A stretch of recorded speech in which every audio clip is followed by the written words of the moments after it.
Inyang Eyoma Bergenstråle, who not only is an expert in these topics, but is one of my favorite people. We've shared some nice lunch and discussion that talk about life, the universe, and everything. So it's great to have you with us to speak about 5 habits to ensure a sustainable work life when working remotely. And let me introduce you. So Inyang deals with sustainability, business and executive coaching, leadership development, that so businesses can function around practices that promote optimal health and active and well-balanced lifestyle. Under her consultancy, leaders and organizations are trained to run sustainable businesses, resulting in better health and well-being for their employees and congruency with the visions and ambitions of the organization. She also is an experienced speaker, talking about many areas. It's leadership, health management, environmental management, sustainability, nutrition, behavioral changes. Leave something for the rest of us. That's a lot of topics. It's really great to have you back here. So we've been through this really big change. I'm going to ask you a question. Normally I do the questions later, but we've been through a really big change. Yes. Everybody's working remotely. Your phone must be ringing off the hook. How do we do this? There's a lot happening. There's a lot happening. Yes. What is the number one stressor you're hearing about?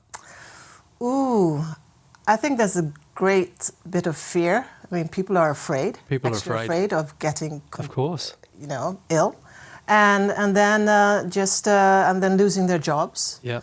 So that's much of fear around work itself. Yeah. And then, of course, being lonely. Being lonely. Yes. It's the number one thing. I think you might have heard when I did my introduction this morning that, I've spoken to over 3,000 people in 13 countries.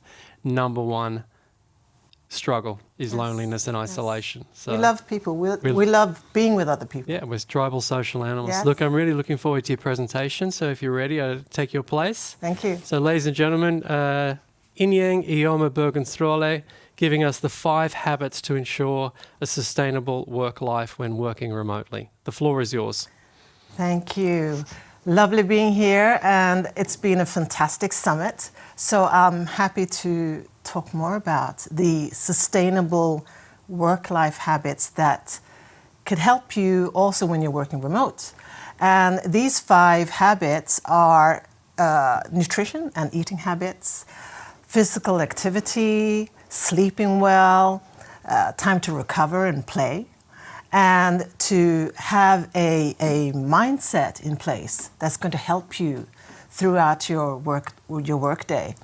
And actually, looking at these sustainable habits, they're much the same actually that you would need if you want to stay healthy, if you want to boost your immune system.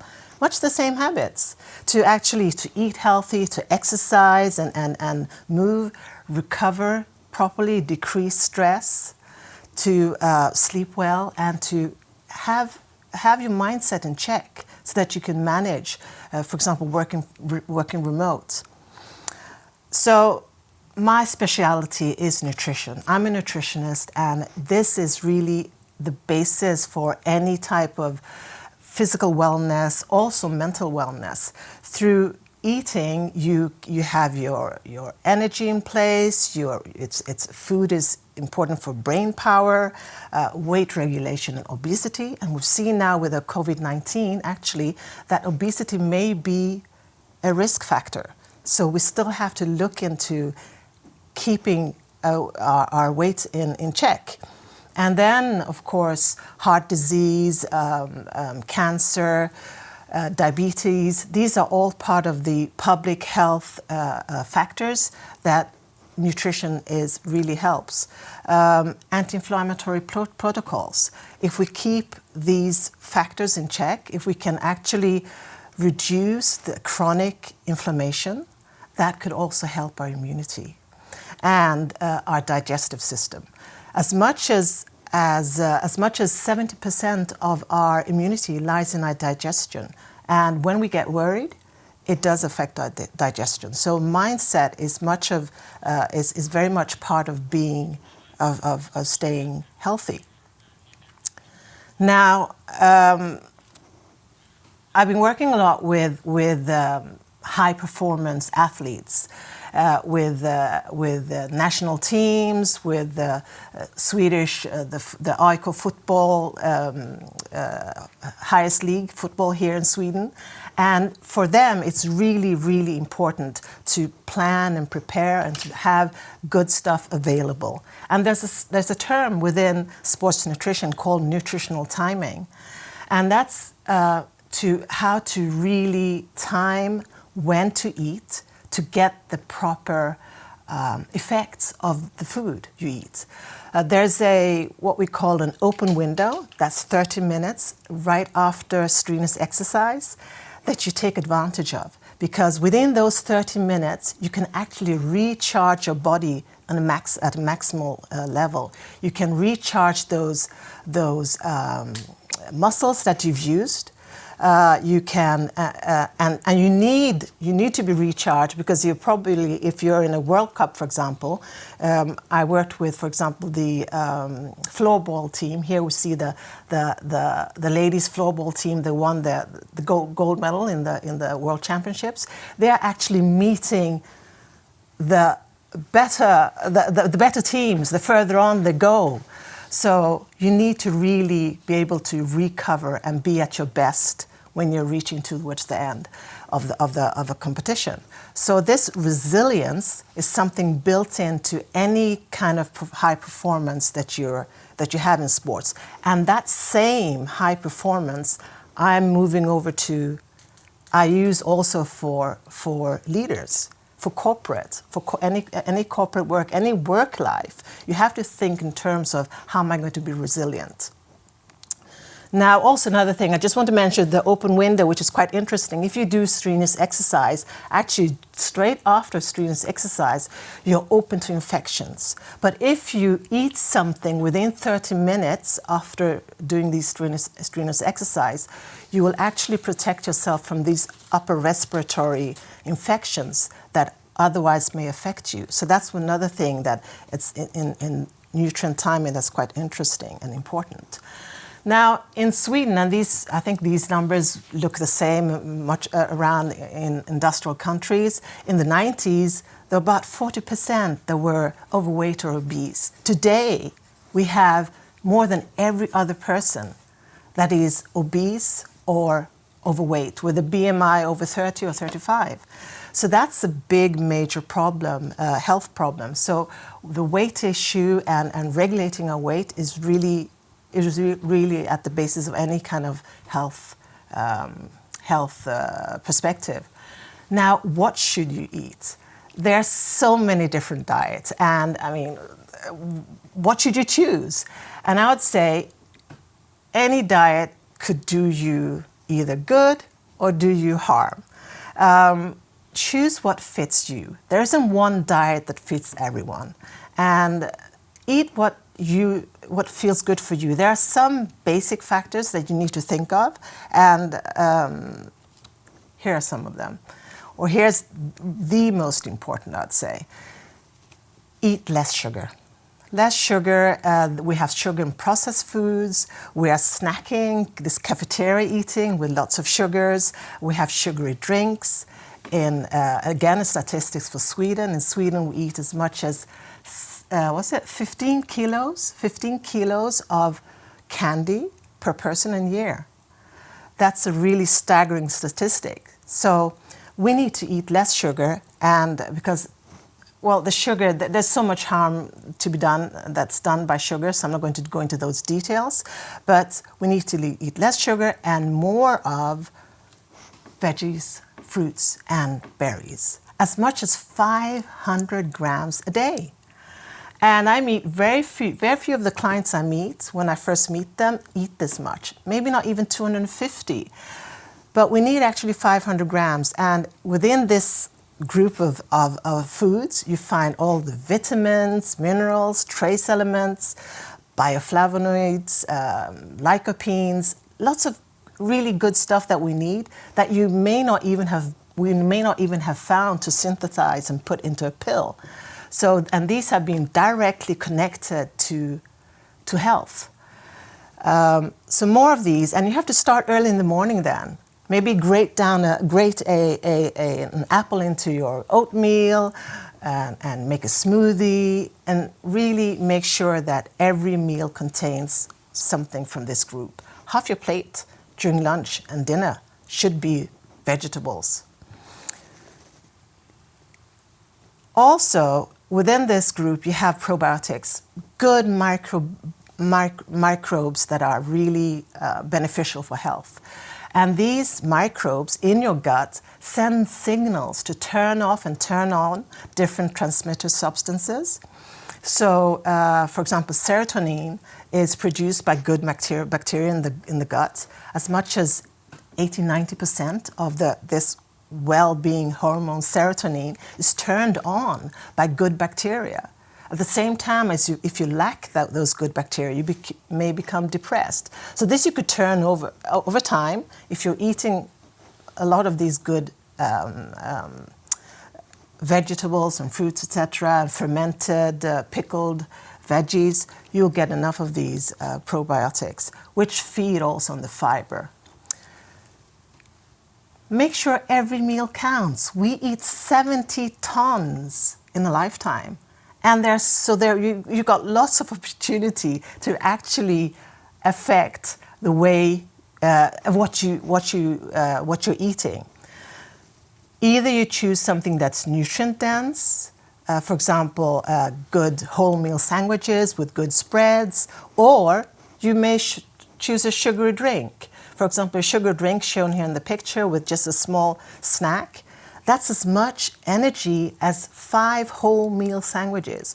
And of course, which is best? Of course, the sandwiches where you've got all those nutrients. So make sure that you actually make every meal count. And have good snacks at home, because what you have available, that's what you're going to choose.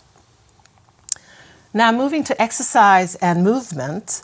By exercise, I mean whatever you do that's actually strenuous, that makes you sweat, that makes you use your muscles and strain your muscles. Whereas movement would be maybe walking stairs, gardening, just moving about, stretching. That's movement. And we need to move at least 30 to 60 minutes every day. Now, we don't have to do that in one stretch. You could do that in 10 minutes at a time, 5-10 minutes. But we really have to make sure we are integrating movements throughout our day. And exercise, we're 3 to 5 times a week. It could be just 20 minutes. It could be up to an hour. It's up to you, depending on your level. You may start at maybe twice a week. But exercise is something that we need to integrate, and we have to create a routine, otherwise it may not happen. Have a cue and check what your rewards are. I'll come back to cues and rewards, but a cue to exercise may be just place your shoes in front of the door, your gym shoes. If you're going out running or you're going to the gym, place your shoes at the door. When you see those shoes, you know that, I'm going running. So you don't skip over it next day. So we lower the threshold and schedule it. Revise that schedule every 4 weeks, because life happens and life changes. And if you reschedule things, then it's more likely to take place. And exercise should be fun. I've been doing martial arts since I was in my early 20s. So make sure that it's actually something that you enjoy. When I do martial arts, I'm just totally focused on doing that. I think of nothing else. So I challenge you to at least once a week, every other 2 weeks, do something that's really not just for building muscle and building stamina, but just is fun. Make a hobby out of it. Is it all about willpower then?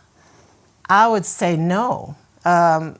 During the day, we take lots of decisions, and as we move along throughout the day, we find that we make it's harder to make good decisions as the day passes by. We get what's called decision fatigue, and that's seen, for example, if you go into a store to do some grocery shopping. Then in the beginning, you'll have the vegetables, the fruits, and so on, and then they'll take you all the way through the store towards the end, where you need to get your dairy products and bread that you usually fill up during the day, and you'll be thinking, okay, what am I going to buy for dinner, etc. By the time you come to the cashier, you would have reduced your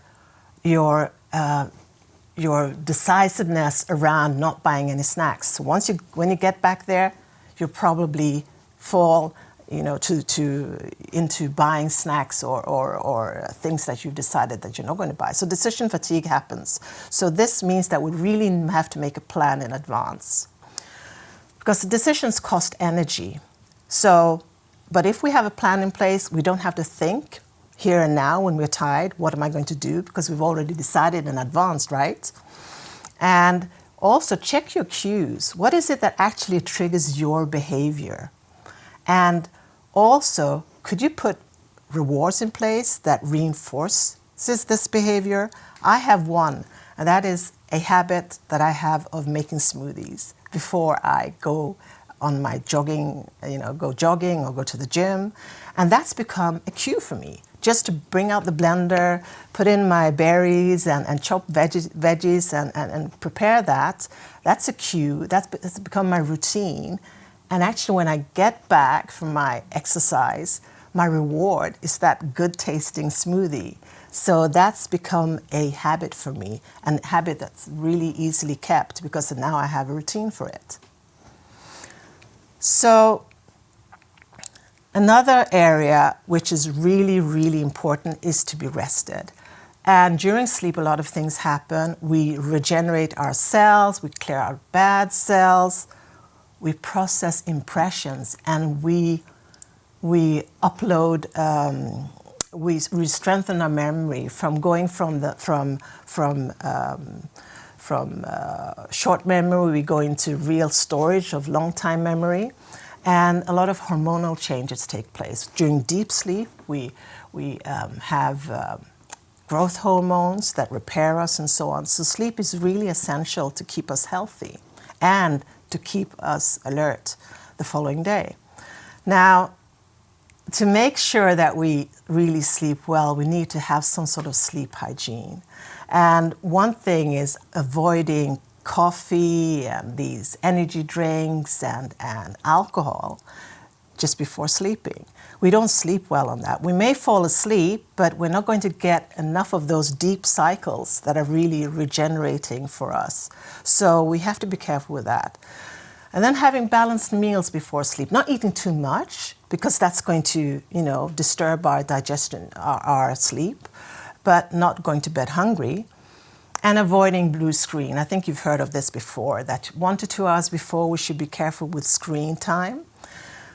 Also, needing to process things, for example, disturbing programs just before going to sleep. Are you sure you really need to watch that last news at 9, 10 o'clock and then have that with you when you go to sleep? So just be aware of what you may need to progress.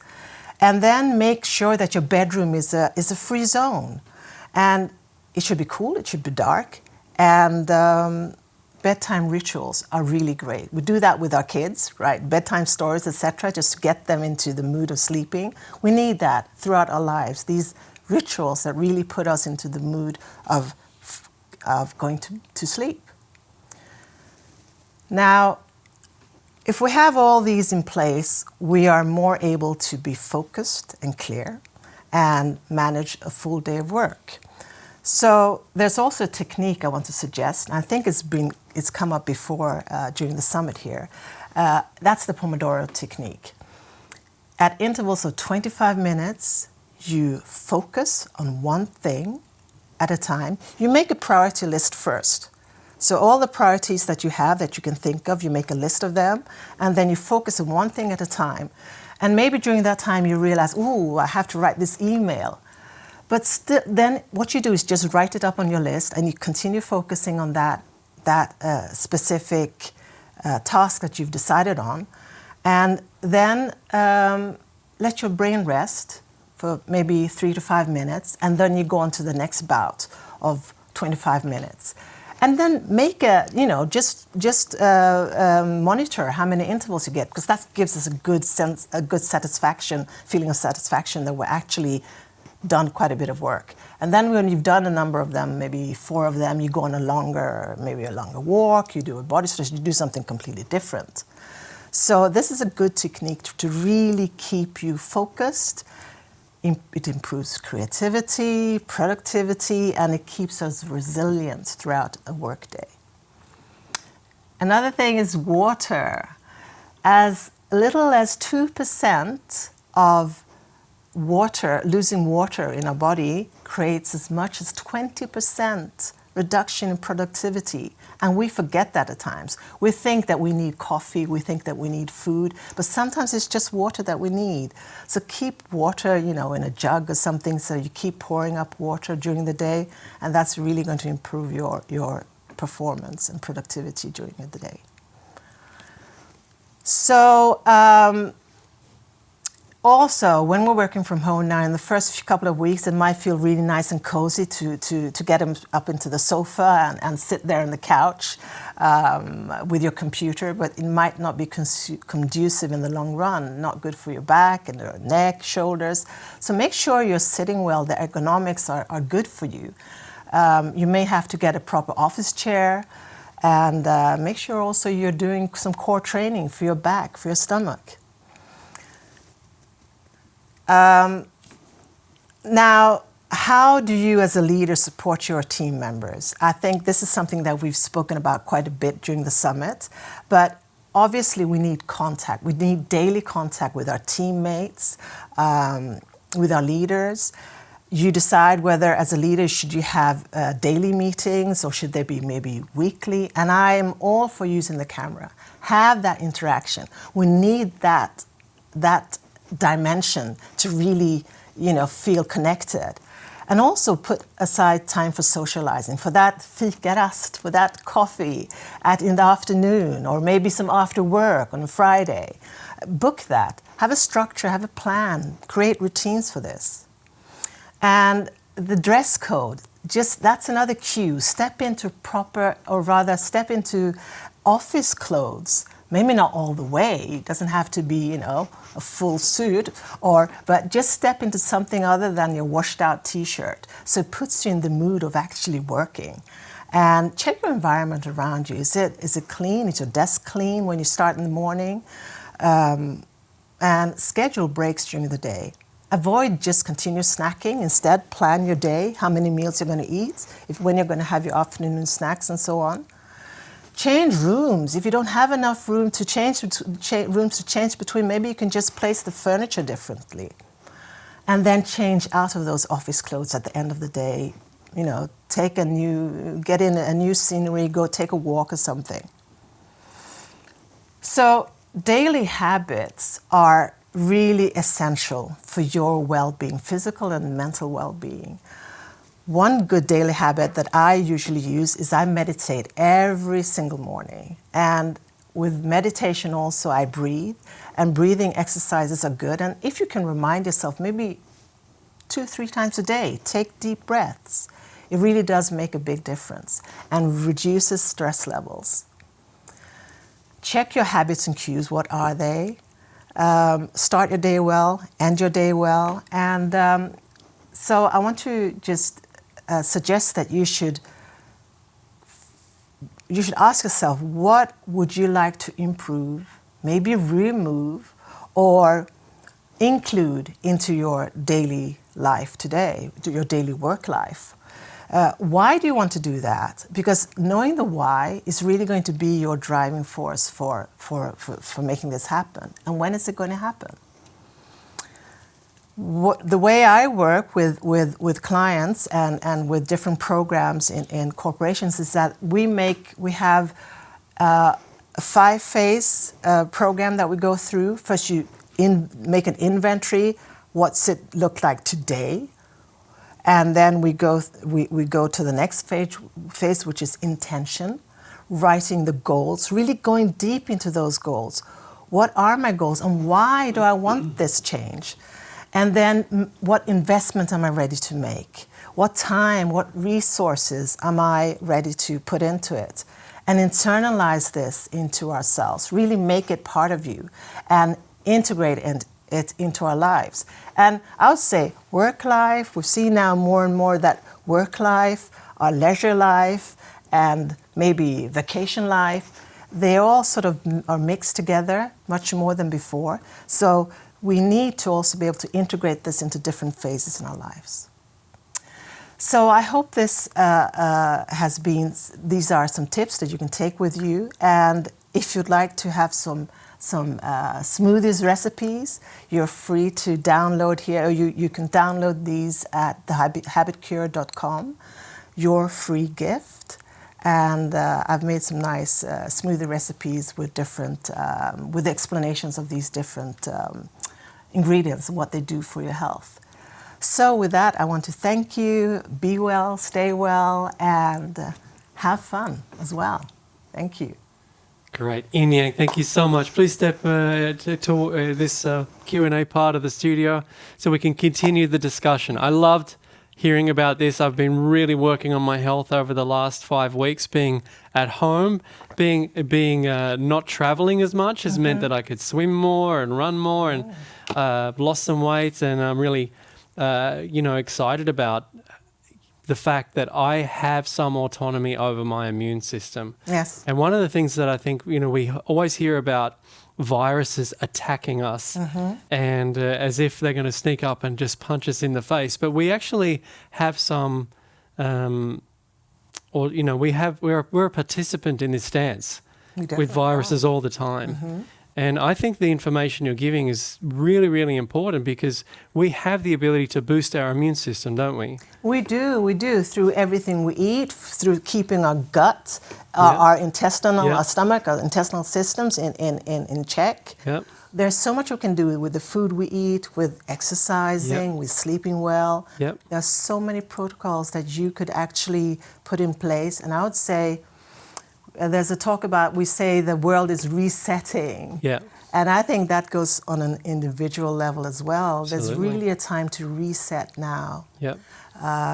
Making sure that we're eating right, we're moving, we're resting, keeping ourselves maybe happy, thinking of what makes me happy. Watching fun movies and doing things like that. We actually had a great question from our viewer Nick, who says, what should you do when you just want that donut, the chocolate or the cannabula? What should you do?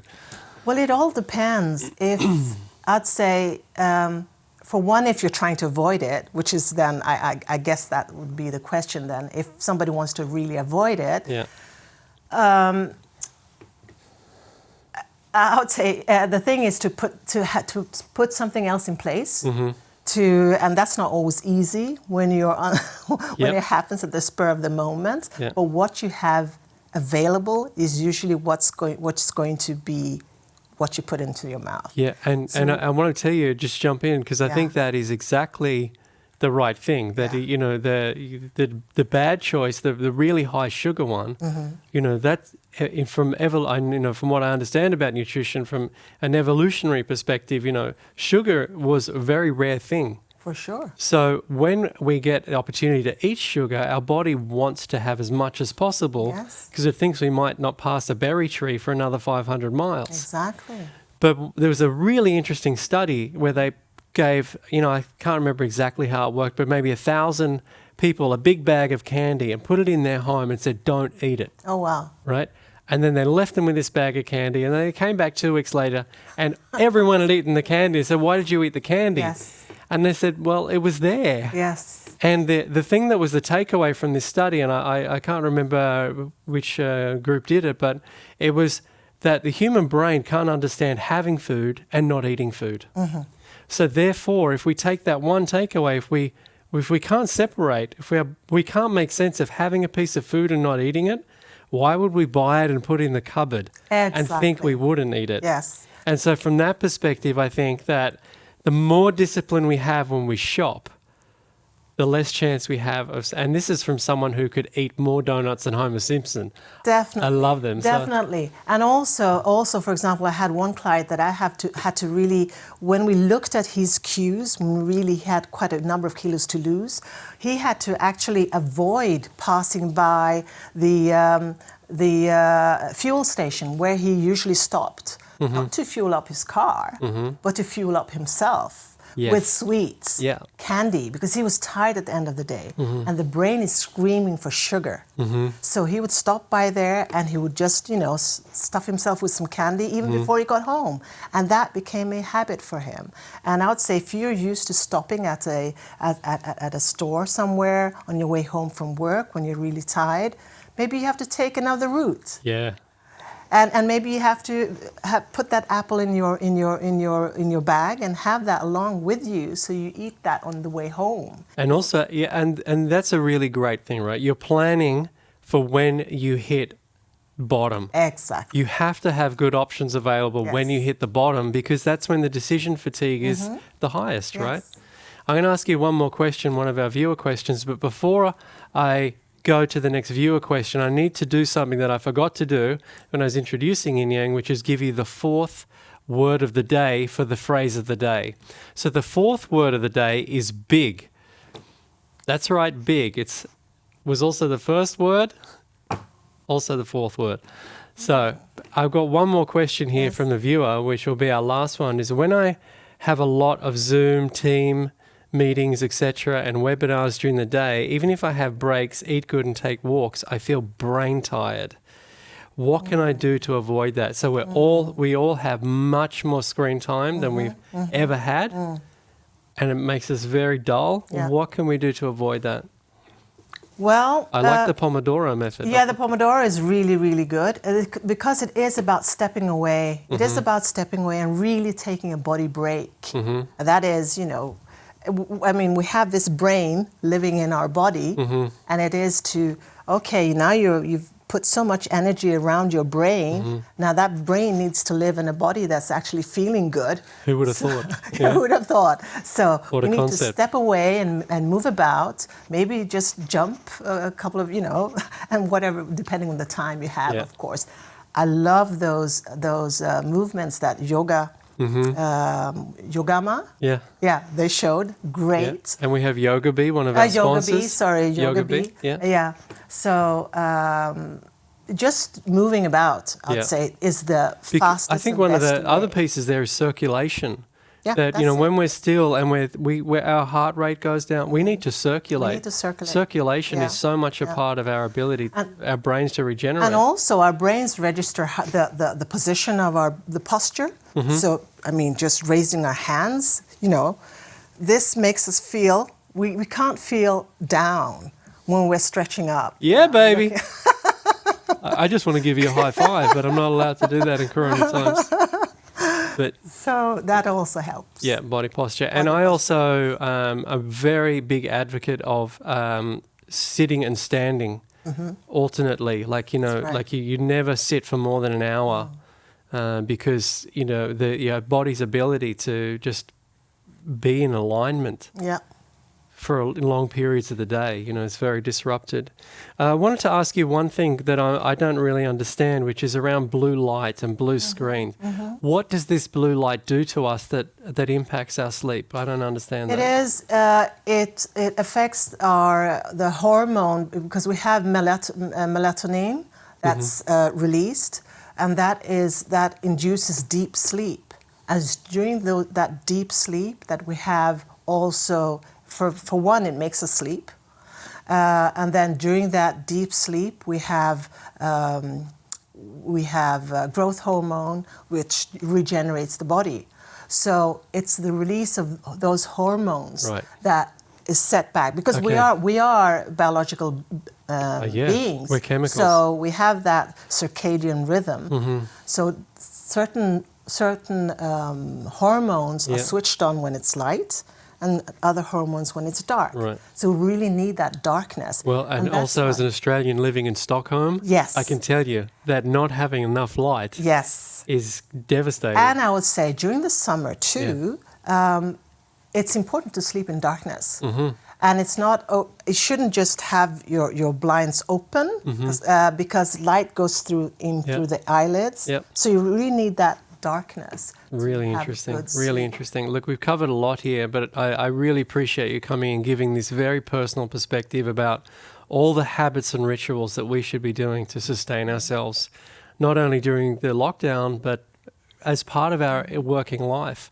You know, I hired a fitness coach a few years ago, and he did an analysis of my lifestyle as the first thing. And he says, you expend as much energy traveling between countries, being on stage, being in front of audiences, preparing everything as an elite athlete. And you consume enough calories for a small child. So that I think it's really interesting to understand that that we actually have to be well to do our work well. We do. Yeah. We do. Inyang, wonderful to have you here. Lovely being here. Thank you. If you can just wait with me while I do the wrap up, that would be great.